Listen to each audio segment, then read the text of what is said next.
Octavo paso de A. Hicimos una lista de todas aquellas personas a quienes habíamos ofendido y estuvimos dispuestos a reparar el daño que les causamos.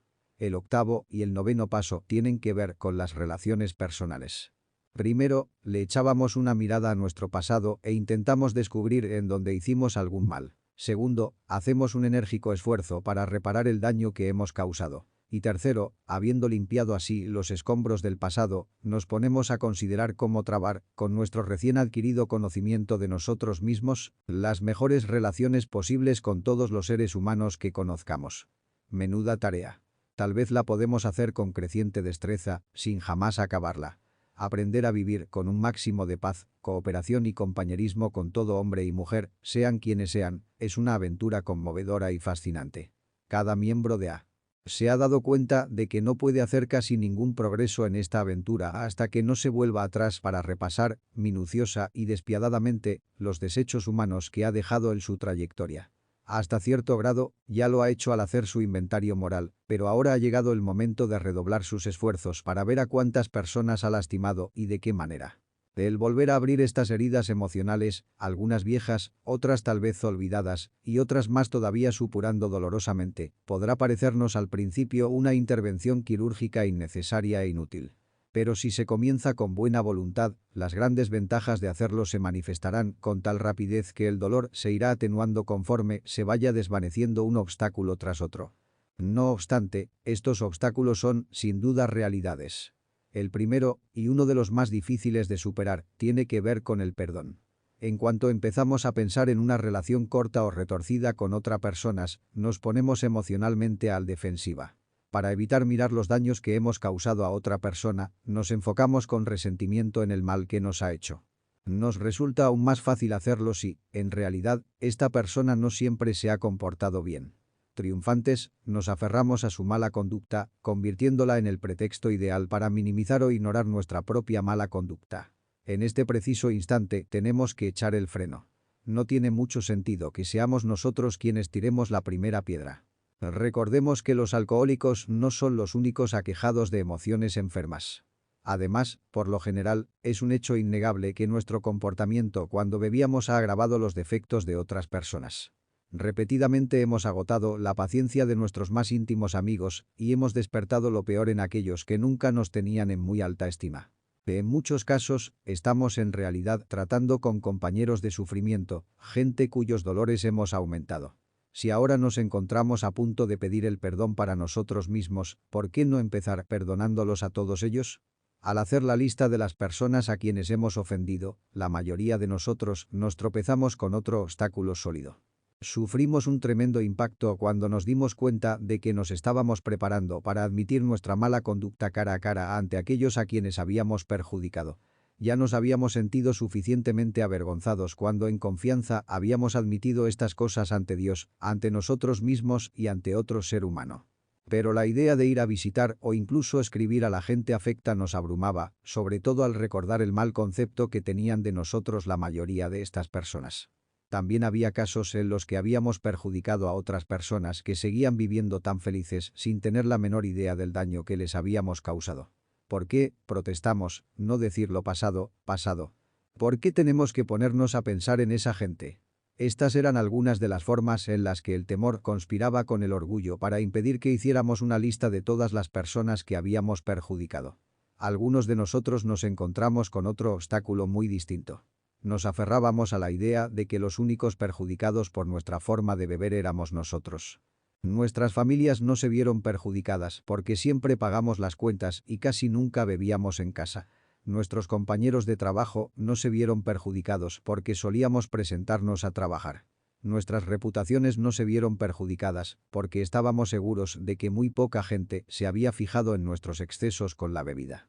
Y los que sí se habían fijado, nos tranquilizaban diciendo que una alegre juerga no era sino el pecadillo de un hombre recto. Por lo tanto, ¿qué daño real habíamos causado? Sin duda, pocos más de lo que podríamos remediar fácilmente algunas disculpas hechas de paso. Esta actitud, por supuesto, es el producto final de un esfuerzo deliberado para olvidar. Es una actitud que solo se puede cambiar por medio de un análisis profundo y sincero de nuestros motivos y nuestras acciones. Aunque en algunos casos no nos es posible hacer ninguna enmienda y en otros casos es aconsejable aplazarlas, debemos, no obstante, hacer un repaso minucioso y realmente exhaustivo de nuestra vida pasada para ver cómo ha afectado a otras personas.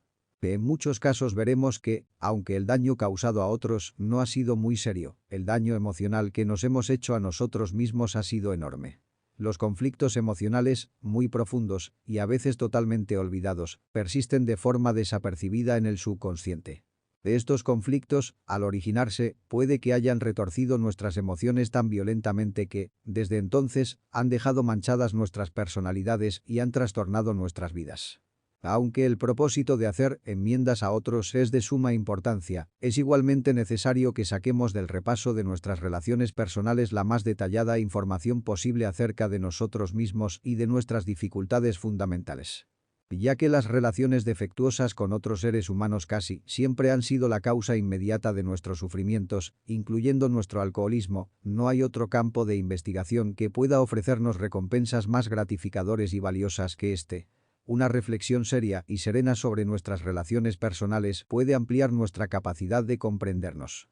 Podemos ver mucho más allá de nuestros fallos superficiales para descubrir aquellos defectos que eran fundamentales, defectos que, a veces, han sentado la pauta de nuestras vidas. Hemos visto que la minuciosidad tiene sus recompensas, grandes recompensas. La siguiente pregunta que nos podemos hacer es qué queremos decir cuando hablamos de haber causado daño a otras personas. ¿Qué tipos de daños puede causar una persona a otra? Para definir la palabra daño de una manera práctica, podemos decir que es el resultado de un choque de los instintos que le causa a alguien un perjuicio físico, mental, emocional o espiritual. Si asiduamente tenemos mal genio, despertamos la ira en otros. Si mentimos o engañamos, no solo privamos a otros de sus bienes materiales, sino también de su seguridad emocional y de su tranquilidad de espíritu. En realidad, les estamos invitando a que se conviertan en seres desdeñosos y vengativos. Si nos comportamos de forma egoísta en nuestra conducta sexual, es posible que provoquemos los celos, la angustia y un fuerte deseo de devolver con la misma moneda. Estas afrentas tan descartadas no constituyen ni mucho menos una lista completa de los daños que podemos causar. Consideremos algunas de las más sutiles que a veces pueden ser tan dañinas. Supongamos que somos tacaños, irresponsables, insensibles o fríos con nuestras familias. Supongamos que somos irritables, criticones, impacientes y sin ningún sentido de humor. Supongamos que colmamos de atenciones a un miembro de la familia y descuidamos a los demás. ¿Qué sucede cuando intentamos dominar a toda la familia, ya sea con mano de hierro o inundándoles con un sinfín de indicaciones minuciosas acerca de cómo deben vivir sus vidas de hora en hora? ¿Qué sucede cuando nos sumimos en la depresión, rezumando autocompasión por cada poro, e imponemos nuestras aflicciones en todos los que nos rodean? Tal lista de daños causados a otra gente, daños que hacen que la convivencia con nosotros como alcohólicos activos sea difícil y a menudo inaguantable, puede alargarse casi indefinidamente. Cuando llevamos estos rasgos de personalidad al taller, a la oficina o a cualquier otra actividad social, pueden causar daños casi tan grandes como los que hemos causado en casa. Una vez que hemos examinado cuidadosamente toda esta esfera de las relaciones humanas y hemos determinado exactamente cuáles eran los rasgos de nuestra personalidad que perjudicaban o molestaban a otra gente, podemos empezar a registrar nuestra memoria en busca de las personas a quienes hemos ofendido. No nos debe resultar muy difícil identificar a los más allegados y más profundamente perjudicados. Entonces, a medida que repasamos nuestras vidas año tras año hasta donde nuestra memoria nos permita llegar, inevitablemente saldrá una lista larga de personas que, de alguna u otra manera, hayan sido afectadas. Debemos, por supuesto, considerar y sopesar cada caso cuidadosamente. Nuestro objetivo debe limitarse a admitir las cosas que nosotros hemos hecho y, al mismo tiempo, perdonar los agravios, reales o imaginarios, que se nos han hecho. Debemos evitar las críticas extremadas, tanto de nosotros como de los demás. No debemos exagerar nuestros defectos ni los suyos. Un enfoque sereno e imparcial será nuestra meta constante. Si al ir a apuntar un nombre en la lista nuestro lápiz empieza a titubear, podemos cobrar fuerzas y ánimo recordando lo que ha significado para otros la experiencia de A en este paso. Es el principio del fin de nuestro aislamiento de Dios y de nuestros semejantes.